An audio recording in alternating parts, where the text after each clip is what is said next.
BJP ने दिल्ली के लिए अपने सभी लोकसभा उम्मीदवारों की घोषणा कर दी है, जिससे कि दो बातें साफ हो गई। पहली ये कि बीजेपी ने अपने 7 में से 6 उम्मीदवारों के टिकट काटे हैं, यानी कि 7 में से 6 उम्मीदवार नए चेहरे हैं। केवल एक मनोज तिवारी हैं जिनको बीजेपी रिपीट कर रही है। वो 2 बार से सांसद हैं उत्तर पूर्वी दिल्ली से, और तीसरी बार भी बीजेपी ने उन पर दाव लगाया है नॉर्थ ईस्ट दिल्ली के लिए। कहने को ये कहा जा सकता है कि बीजेपी ने 7 में से केवल 5 ही उम्मीदवारों के टिकट काटे हैं, और छठा तो जो उम्मीदवार है वो खुद ही राजनीति छोड़ गया है, इसलिए ये नहीं कहा जा सकता कि टिकट काटा गया है। लेकिन सच यही है कि चर्चा पहले से ही थी कि गौतम गंभीर का टिकट बीजेपी काटने वाली है, इसलिए उन्होंने जो है खुद ही राजनीति छोड़ने की घोषणा कर दी। तो एक तो ये बात है, और दूसरी ये बात है कि ये जो 7 उम्मीदवार बीजेपी ने घोषित किए हैं, इससे ये दिखाई देता है कि बीजेपी ने इन चुनावों के लिए किसी सेलिब्रिटी पर या किसी बड़े नाम पर दाव नहीं लगाया है, जैसा कि पहले लगाया था या इस बार भी लगाने की चर्चा हो रही थी। बीजेपी ने इस बार दिल्ली में जिन पर दाव लगाया है वो ज़्यादातर या तो पहले से ही बीजेपी के हैं, या सालों से बीजेपी के हैं, या बीजेपी के साथ जुड़े रहे हैं। तो एक कार्यकर्ता के तौर पर, एक संगठन के तौर पर ये एक सकारात्मक बात कही जा सकती है कि अपने ही लोगों पर बीजेपी ने दांव लगाने का फैसला किया है। अब दिल्ली की 7 में से 4 सीटों पर मुकाबले तय हो गए हैं, तो देखते हैं कि इन सीटों पर कौन कौन उम्मीदवार है, उनकी क्या क्या विशेषता हैं, किस तरह का अनुभव उनके पास में है। शुरुआत करते हैं पूर्वी दिल्ली से।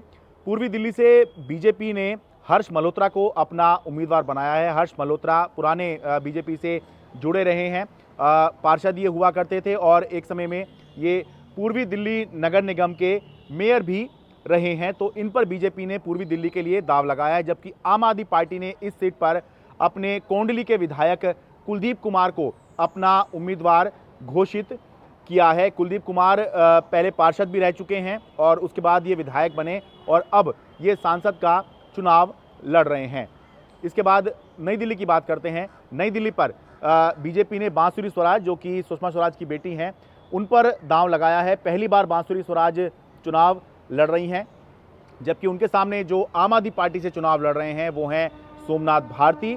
सोमनाथ भारती जो भी पेशे से वकील हैं, बांसुरी स्वराज की तरह वो भी पेशे से वकील हैं, और 3 बार के मालवीय नगर से वो विधायक हैं। तो अनुभव के मामले में जो सोमनाथ भारती हैं वो जो हैं बांसुरी स्वराज से आगे हैं, क्योंकि 3 बार के वो विधायक हैं। तीसरा, साउथ दिल्ली, दक्षिण दिल्ली पर बीजेपी ने रामवीर सिंह बिधूड़ी को अपना उम्मीदवार बनाया है। ये एक बड़े उम्मीदवार हैं, बीजेपी के 4 बार के विधायक हैं। इस समय भी ये दिल्ली के बदरपुर से विधायक हैं। बीजेपी के 4 बार के ये विधायक हैं। एक बार ये सांसद का चुनाव भी लड़ चुके हैं, लेकिन जीत नहीं पाए थे। इनके सामने जो चुनाव लड़ रहे हैं आम आदमी पार्टी से, वो हैं सहीराम पहलवान, जो कि 2 बार के विधायक हैं, और इससे पहले पार्षद भी ये रह चुके हैं। इस समय दिल्ली के तुगलकाबाद से ये विधायक हैं।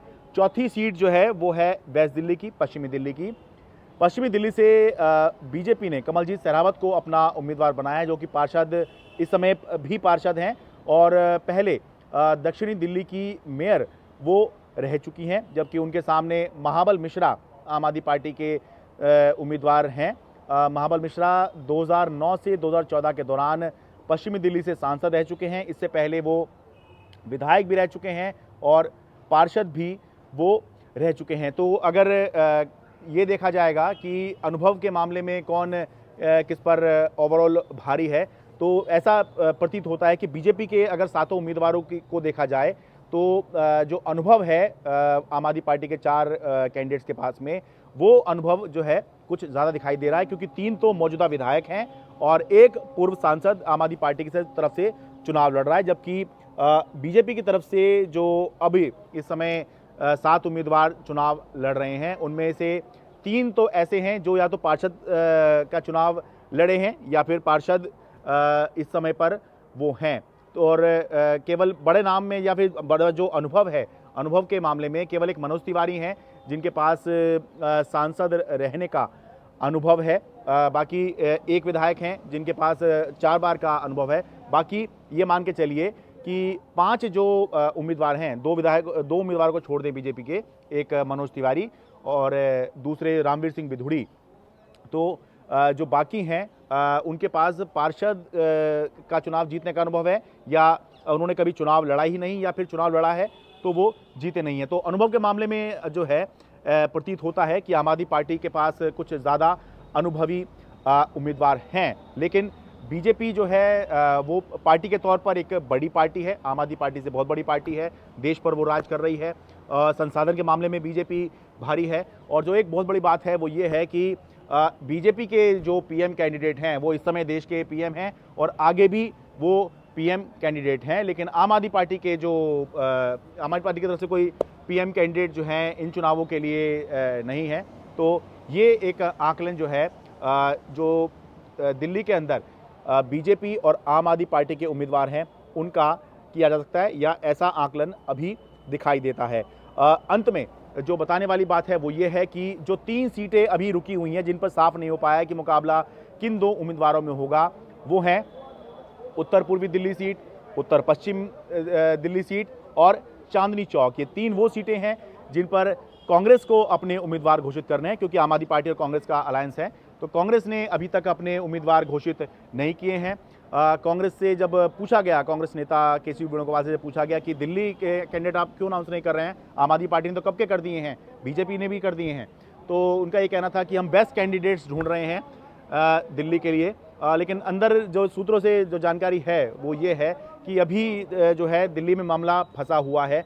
कांग्रेस जो है अभी उम्मीदवारों को तय नहीं कर पा रही है कि किस उम्मीदवार को कहां से चुनाव लड़ाया जाए या किसका समीकरण कहां पर फिट बैठ सकता है। इसीलिए अभी तक कांग्रेस ने अपने उम्मीदवार की घोषणा नहीं की है और इसी वजह से आम आदमी पार्टी भी घोषणा कर चुकी है अपने सभी उम्मीदवारों की जो उसको घोषित करने हैं। बीजेपी ने भी सारे घोषित कर दिए हैं, केवल कांग्रेस के ही कैंडिडेट अभी तक दिल्ली वालों को नहीं पता चले हैं कि आखिर कौन वो 3 कैंडिडेट होंगे जो इन 3 सीटों पर उत्तर पूर्वी, उत्तर पश्चिम और चांदनी चौक लोकसभा सीट पर चुनाव लड़ेंगे। दिल्ली से अपने कैमरा सहयोगी प्रेम सिंह के साथ मैं शरद शर्मा, एनडीटीवी इंडिया।